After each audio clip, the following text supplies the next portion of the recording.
You can be highly functioning as an adult who was traumatized as a kid.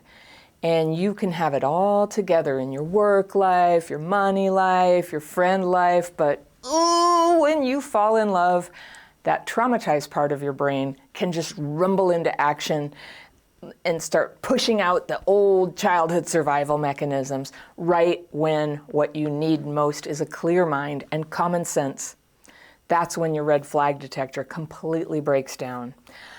How many times have you been burned or hurt in relationships where you didn't see it coming? Someone you trusted and gave your heart to turned out to be nothing like you thought. They lie, they humiliate you, they surprise or unavailable, but they didn't tell you. And when you look back, when you're honest with yourself and you realize that the red flags had been right there all along, there were flashing lights, there were sirens, but you were seeing and hearing and feeling something else. That is the traumatized part of you taking control of your perception. And that's what that is. You can give that part of yourself a big hug, because going into denial about something that's really bad that's in front of you is exactly what saved you when you were a kid. Your red flag detector broke itself so that it didn't get hit with all the full measure of what was happening to you as a kid. It was too much to face. Seeing love where there isn't any is a survival mechanism. And as a kid, you were like, I'm fine, I'm good, I can fix this. But now you're an adult and you're dating and maybe choosing somebody to spend the rest of your life with. And that mechanism is counterproductive. So if you can't make that switch to thinking logically and critically about whether people you let into your life are good and trustworthy, then the same bad pattern will just keep repeating. It's grief, it's emptiness, it's loss. And you've already had a lifetime's worth of that. So today, I want to help you never go through that again. And I'm sharing with you here a video from my archive. The problem with childhood PTSD is that when we fall in love, the traumatized part of our brain kicks in and starts to use old childhood survival mechanisms right when what we really need is common sense. We need a red flag detector. And how many times have you been burned or hurt in relationships? And when you look back, when you were honest with yourself and you realize that the red flags had been just like smushing you in the face and sirens were screaming in your ears, but you were seeing and hearing and feeling something else. That is the traumatized part of you taking control of your perception. That's what that is. You can give that part of yourself a big hug, because going into denial about something really bad that's in front of you is exactly what saved you, what saved your spirits as a tender little kid when you were going through abuse and neglect. You could just deny it. That's a survival mechanism. It saved you, right? You're like, I'm fine, I'm good, I can fix this. But now that you're dating and maybe choosing somebody to spend the rest of your life with, that mechanism has got to go, or it's going to trap you in the same kind of grief and emptiness that you've already had enough of, right? You had it in childhood, you had it in past relationships, and you swore you'd never do it again. And right now, let me help you not do that again, all right? So I got a letter from somebody who calls herself Penelope. It's not her real name. And she wrote to me, she said, "Hello, Ms. Fairy. I have a question about trying to take things slow with a guy that likely also has CPTSD, but isn't interested in diagnoses much. But he acknowledges that he has a lot to learn and he has insecurities.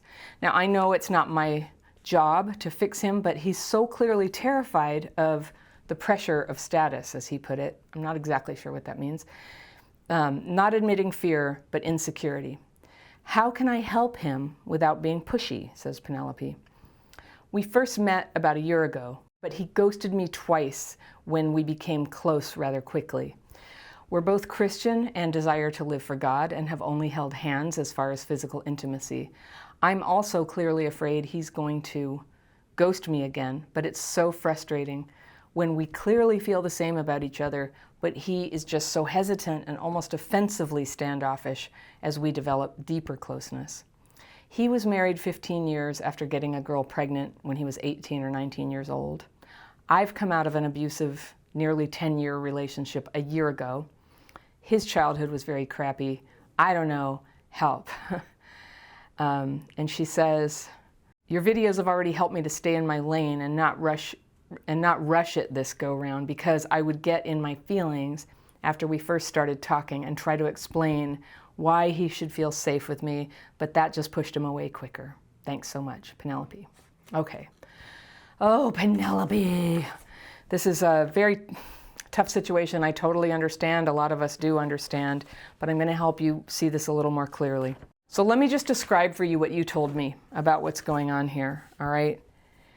What he is doing, what you told me he's doing, is he's insecure, he's terrified, he does not want the pressure of status, he ghosted you twice. I'm just listing everything that you say. He's Christian, he wants to live for God, he's only held hands with you. You're afraid, well, that's part of your fear, but you think he might ghost you again.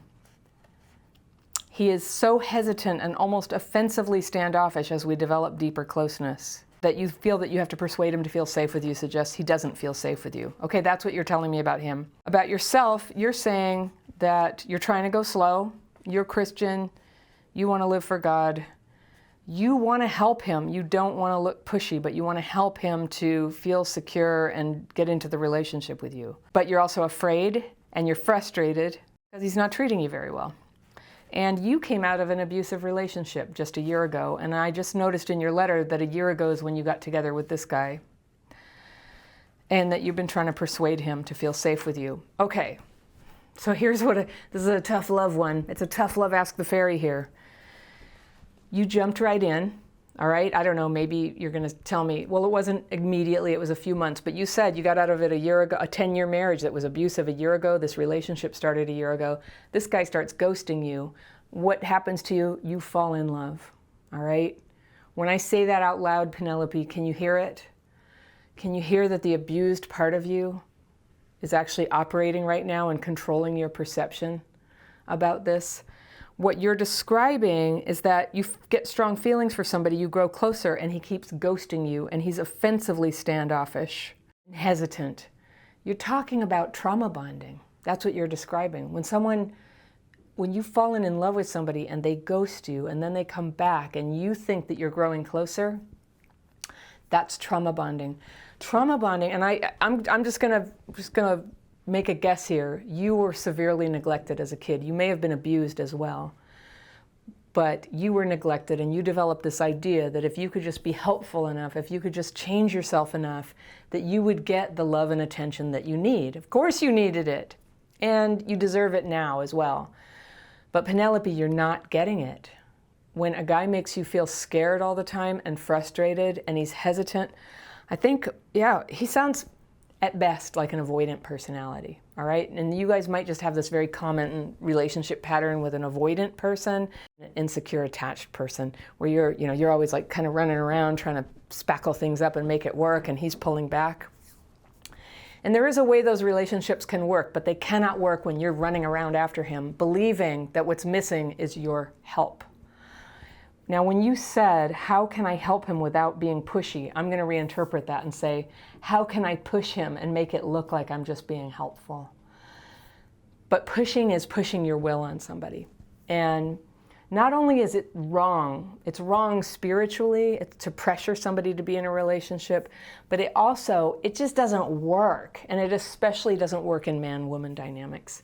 If there is something in this relationship, here's how you can give it a chance. You can back off, all right? You can make some space in this relationship. And have you taken my dating course? It sounds like you haven't. In the dating course for people with childhood PTSD, I give instructions on this of what you do if you're the type of person who clings, and you are. There's people who control, there's people who cling, and there's people who escape. And we all do a little bit of them. And if I were to just sort of like quickly say which ratio are you, it's mostly clinging. You're trying to hold on to a guy who's not very easy to hold on to. He's not giving you what you want. But you're also controlling by trying to, help, trying to use a disguise of the helper to try to push him into being with you and make him see, it's his PTSD or anything. That's control. And then escape. Escape this is the part that I think is the most worrying here for your part here, is that you say, It's so frustrating when we clearly feel the same about each other, but he's just so hesitant and almost offensively standoffish as we develop deeper closeness. Now that is cognitive dissonance right there. You don't feel the same way about it. You want to be close. You're trying to have a close relationship. You want this to turn into the relationship you always wanted. He, on the other hand, is offensively standoffish and hesitant and terrified, as you said. So you don't feel the same way. You guys are not on the same page. That's an escape. Your mind, and you're just like all of us with CPTSD. I don't mean to say this judgy at all, but the beauty of reaching out to other people with CPTSD is just to get a reality check. And I'm just, I'm just a fellow person who's been through this kind of thing before too. And I'll just say, Penelope, I see what you're doing here. You're escaping into the fantasy that you're both on the same page and that justifies you pushing, helping, teaching. When members of a couple write to me and it's all about like, how do they get somebody else to change? I always say, it's time to ask me, how do you change? That I can help you with. I can help you change. And I think you need to heal from your CPTSD. Until you do, you're going to not have any defenses against this trauma bonding thing. And you know what? He might be a guy who's actually like open to marriage with you. He might be great. Because you're chasing after him, because you're in denial about having come out of a 10-year, was it a marriage, a 10-year relationship with an abuser, and jumping right in and thinking that having been in that situation, that actually now you're the person who can save somebody else, that's irrational. I think that's scary to people. If he is a healthy person, if he's got a healthy heart in there, he's recognizing like something's not right with this. So he deserves to be with somebody who's done their healing. And if you were 10 years in an abusive relationship, my friend, you've got some healing to do. It's going to be very difficult to put together a good relationship. So very good on you that you went slowly with this relationship. That was brilliant. If you had been seeing this guy for a year and you had been in the kind of standard cultural arrangement, which would have involved a sexual relationship, it would be a lot harder to back out of it emotionally. And I'm just speaking on behalf of people like me. There's a feeling of a loss of dignity when we have to leave a relationship where there was sex. And I'm just saying, it's not to judge anybody or how they do their relationships, but that's just been my experience. So the fact that you've kept it at hand-holding was really smart and careful. And that way, what's really happening is a friendship is forming. A friendship where, who knows what's going on with him, he didn't write to me, but you've got a deep yearning for a reliable, loving relationship where somebody really shows up for you. That was my first advice, is just back off. And let me tell you exactly how to do that. I teach this in the dating course. So what it means is, if you've been the person who's clinging, you stop initiating things. You give it a rest. You'll be able to do it again in the future if everything goes well. But for right now, like I'm gonna guess, right? You're like, if he hasn't called you on Friday about the weekend, you're like, oh, are we gonna get together? Are we gonna do this? And if he doesn't call you, you call him. So don't, just like let it go quiet and see if he calls you. And when you give the relationship this oxygen so that he can decide, would I like to see Penelope? When would I like to see Penelope? Rather than always getting the phone call, always getting the suggestion, always feeling like he has to go along with what you want or else disappoint you, which evidently he doesn't want to do, he's still around. Just give him some space to lead that. If you guys are Christians, you sort of understand that model. Like, just let him lead it. Let him make the phone calls. Let him reach out to you.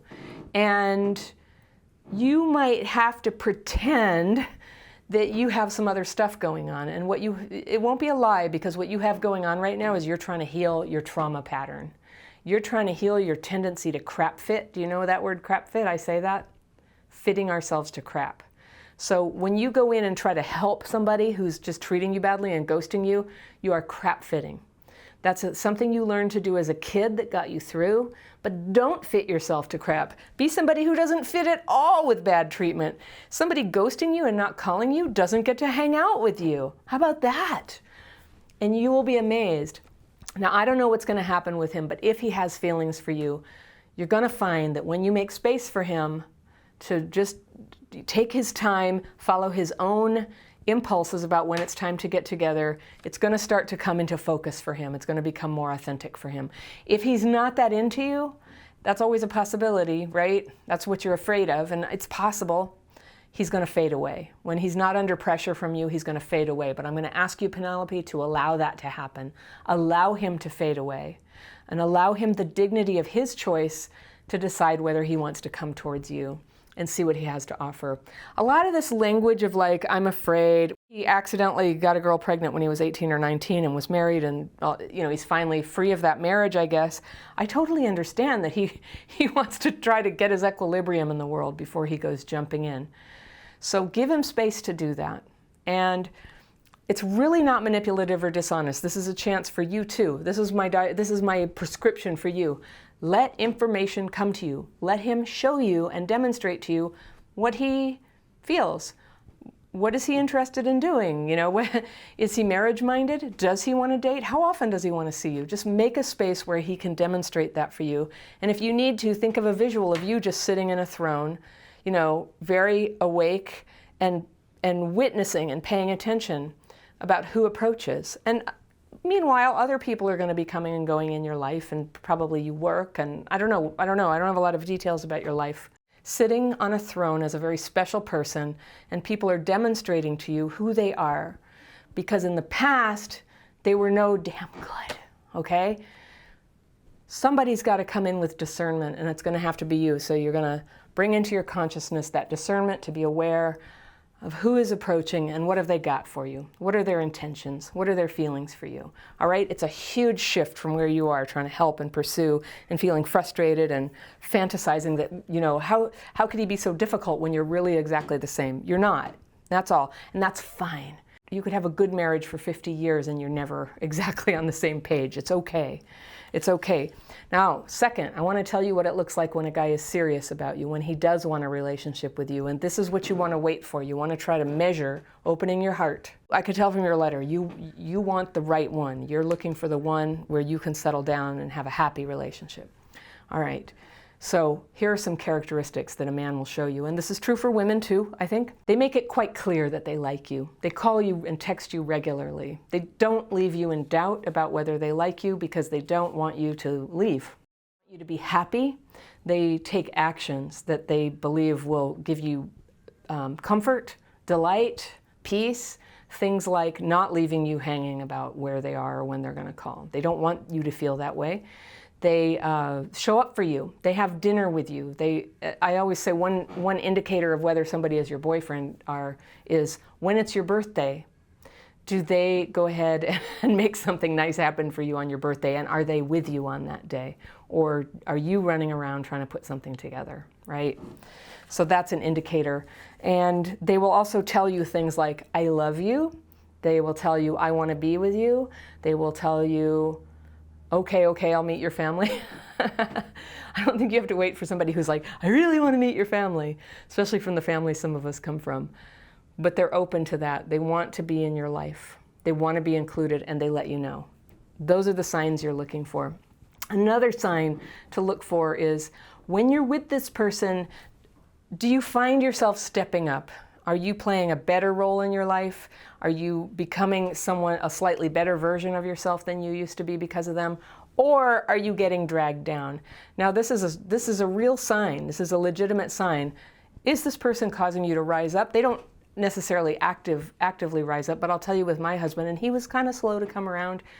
But one thing I noticed is that when we were dating, a lot of elements of my life, the way I was parenting, the way I was doing my work, even the way I dressed, I started to take an interest in changing the way I communicated. Like I just found myself taking some steps up. I was becoming a better person, as if some force was just coming and helping me along with it. It wasn't just to impress him. Of course I wanted him to be impressed, but that's a sign that somebody is a good spouse for you, is that they cause you to rise up to a higher level. Another one is, when you are together, do you find yourself able to play a role that benefits other people? So you know how long-time married people, they often have the guest bedrooms when people come to town, or when somebody ends up in jail, they're the ones who bail them out, or they have money to lend, or they have Christmas at their house. There's a function that a married couple plays. Not every couple does it, but If you find that the two of you play that role in service to other people, that's a sign. So I'm just trying to give you a couple of clues to look for that things are on the right track. And whether or not you have that in this relationship right now, I want you to hold hope out, because I bet you when you hear me say that instinctively, you know, like I'm talking about something that you want, that your heart recognizes that you want. The most important sign is that they can be with you. They will be with you. You cannot end up married to somebody who doesn't want to be with you or who's just playing a big ambivalence game. Now, ambivalence can in time lead to commitment. And so something that you can do about that is put a time limit on it. You know, I don't know, what, 6 months from now, a year from now, whatever you want to do. Don't tell that time limit to him. That's your private thing. And until that time, you're not going to trip about it. You're just going to hang back and make space for him to demonstrate what he's got. Is he into you? Give him space, see what evolves. Maybe before that time, it'll be over. One or the other of you will decide it's over. I think 6 months to a year is reasonable after you've been together for a year. Then let that unfold. Just see what happens. Take the pressure off yourself. Stop taking the temperature on the relationship. It's like, oh, does he not? Are we okay? You know, just like let go. Just accept that things take time. Marriage is a really, really like long road. And sometimes it starts as a dotted line. Okay? That's what you're in. You're in a dotted line. And you just need to behold, not force, what this relationship will become. So I hope that helps you. What I see, Penelope, is that your past trauma is very much sort of directing how you are approaching this. And I'm teaching you a technique to almost act as if that trauma didn't happen, to date like that never happened. Of course it happened. If you're wondering in what ways did the past affect your romantic life, I have a quiz for that. In fact, I'm going to put a link to it below this video in the very top line of the description section. That's this like box right under the video. People are always asking me, what's the description section? It's right under the video. It has a little link that says more. You can click it and it opens up, and there's lots of links from me where you can look at stuff. But I'm going to put this quiz right there. It's got a bunch of questions with common signs that childhood trauma is affecting your dating life. And so you can take that and see if you relate to it.